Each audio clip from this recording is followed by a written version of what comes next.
Awal film diperlihatkan seorang bandar narkoba kaya hidup dengan damai dan ia memiliki penjaga yang begitu banyak di luar rumahnya sampai dalam rumahnya.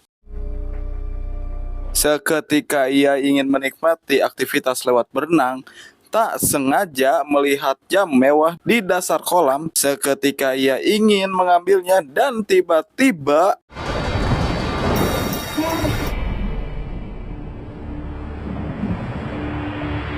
muncul kehadiran hitman tak tahu berasal dari mana, berhasil membunuh bandar tersebut, dan pintarnya si hitman ini tidak ketahuan dari keamanan yang ketat sampai ia berhasil lolos dengan gaya.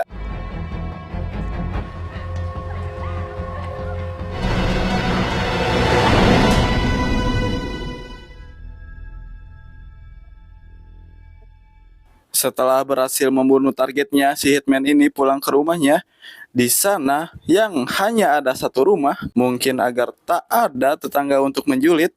Kita perkenalkan dahulu pemeran utama kita yang bernama Arthur Bishop. Ia seorang pembunuh bayaran tak terlihat di setiap aksinya. Biasanya sebelum melancarkan aksinya, Bishop meneliti target dari awal kesehariannya dan sampai ada satu kelemahan yang akan ia manfaatkan dengan tujuan agar terlihat seperti kecelakaan. Keesokan harinya, Bishop bertemu dengan pimpinan organisasi Bishop bekerja. Pimpinan tersebut sudah tua yang bernama Harry Match karena kita sebut saja Harry. Mereka berdua sudah lama saling kenal. Sesambil mengobrol sebat santuy, membicarakan putranya yang bernama Steve. Di sini kita jadi tahu kedudukan Harry yang luar biasa, namun putranya hanya kekecewaan bagi Harry. Di sini Bishop mendapatkan gaji dari pekerjaannya kemarin. Ketika capek kerja dan mendapatkan gaji, di situ pasti ada poya-poya. Si Bishop pun membutuhkan montir ahli untuk ganti oli lewat salah satu wanita di bar. Karena takut kena pelanggaran, jadi di skip guys. Bishop memberikan uang ganti olinya, lalu ia pun pergi. Keesokan harinya, Bishop membuka link yang berisikan pekerjaan siapa target selanjutnya, dan begitu kaget setelah ia melihat target selanjutnya adalah si Harry. Ia pun langsung menelepon perusahaan untuk bertemu seseorang terkait misi kali ini.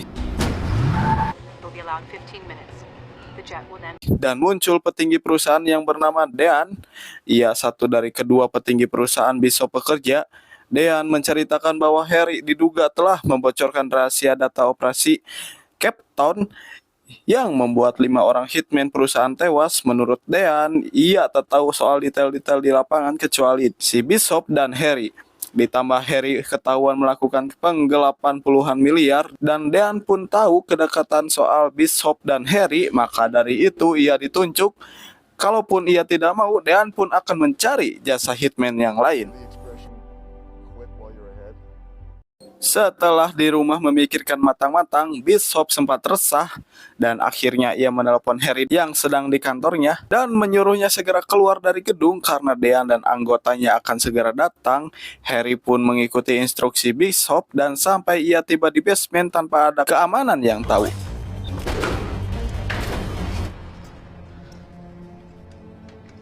Ternyata ada Bishop yang sedang menunggunya di sana. Harry yang melihat bersamaan dengan mobil miliknya dirusak, dibuat sadar ternyata ia menjadi salah satu target selanjutnya. Harry langsung menebak kemungkinan besok diberita Harry mati akan terkena perampokan. Harry mengeluarkan pistol miliknya dan bilang ke Bishop ia memilih mati di tangan murid kesayangannya daripada yang lain. Dan Harry pun memberikan pistol sebagai kenang-kenangannya.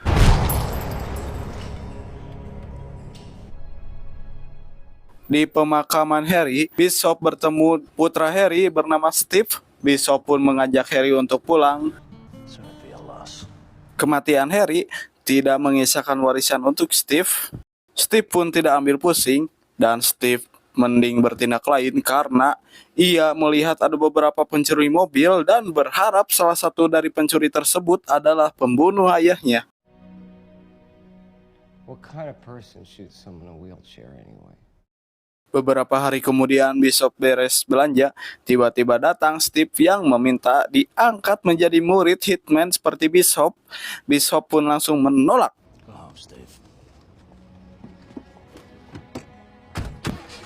Malam pun tiba di rumah, Bishop melihat foto almarhum Harry, merasa ada penyesalan. Untuk menebus dosa, Bishop langsung menelepon Steve akan menjadikan muridnya. Keesokan harinya, Bishop mencari anjing yang comel sembari menjelaskan target dan cara menjadi hitman tak terlihat.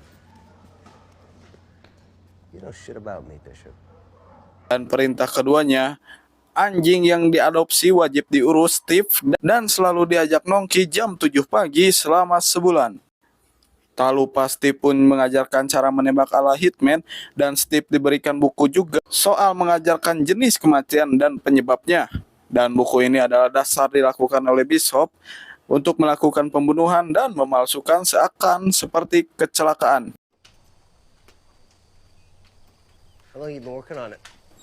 Bishop pun mengajak Steve ke suatu tempat. Tiba di sana, Bishop memberikan uang ke orang asing. Namun tiba-tiba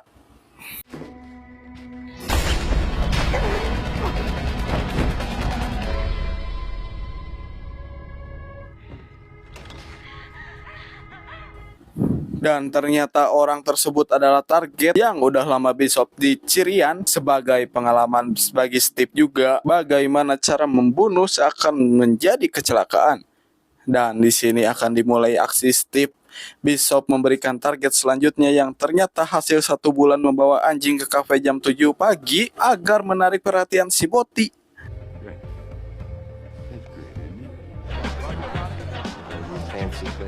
Namun Steve mungkin ingin beradrenalin mengingat kemarin Bishop melancarkan aksinya dengan cara mencekik lawannya. Bodohnya Steve tidak melihat tawak. Alhasil Steve pun babak belur, tapi ia berhasil membunuh targetnya.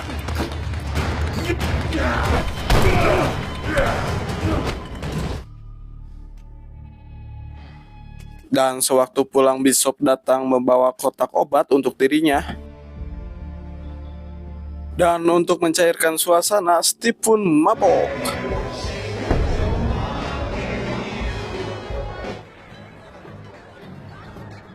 Besoknya Bishop COD-an paket untuknya di bandara berisikan uang hasil kemarin dan pun langsung menelpon ada klien yang mau bayar lebih untuk salah satu target ini. Target salah satu kali ini bernama Andrew yang termuka agama terkenal, mendapatkan kekayaan dari berbagai penggalaan dana dan program TV. Rencana Bishop dan Steve kali ini diam-diam memasukkan obat adrenalin ke tubuh target yang akan mati seketika karena ada konflasi obat. Langkah demi langkah Bishop dan Steve lewati sampai di ruang ventilasi menunggu momen yang tepat dan Yes, it is. If they think that I'm going to pay full price for rencana membunuh karena kecelakaan pun gagal. Mereka ketahuan perkara satu baut.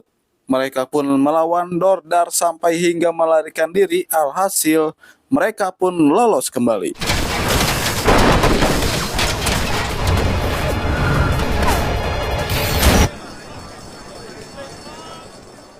Kebesokannya Bishop ketika di bandara melihat seseorang tak asing yang ternyata salah satu hitman perusahaan yang dinyatakan meninggal oleh si Dean. Bishop pun berhasil mendekati dan langsung menanyakan apa yang sedang terjadi.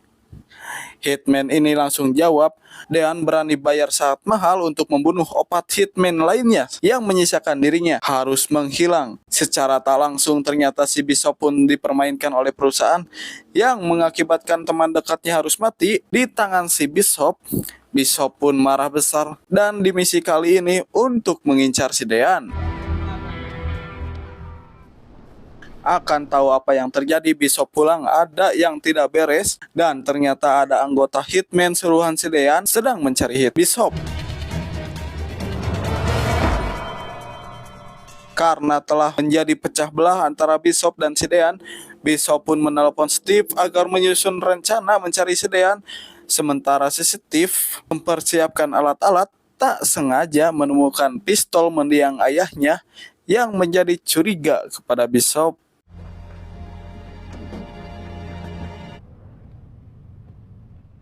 Setelah berhasil menemukan celah si Dean yang sedang berada di kantor, Bishop langsung menggertak lewat telepon dan membicarakan atas kebohongannya. Si Dean pun langsung panik.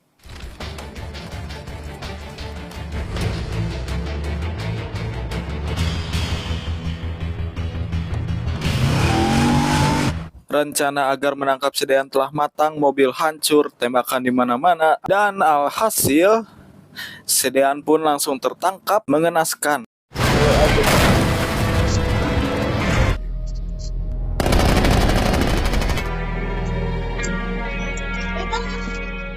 Setelah berhasil akan misinya, Bishop melihat Steve agak berbeda, seakan ia telah tahu segalanya, dan tak sengaja Bishop melihat senjata Harry di tangan anaknya, Steve. Bishop pun diam tak berkata.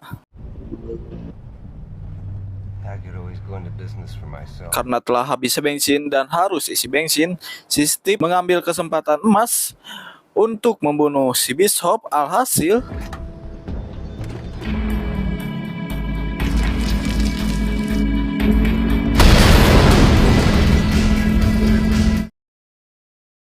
Steve pun pulang ke rumah Bishop untuk terakhir kalinya karena di sana terdapat mobil antik. Steve pun membawanya, tapi sepertinya bukan ending bahagia dan ternyata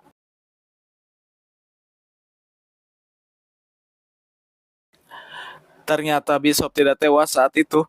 Bishop sudah datang lebih awal dan menyusun rencana untuk membunuh Steve dengan berkelas.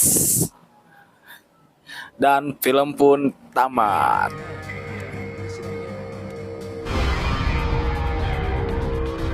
And gimana filmnya guys? Sungguh terhibur.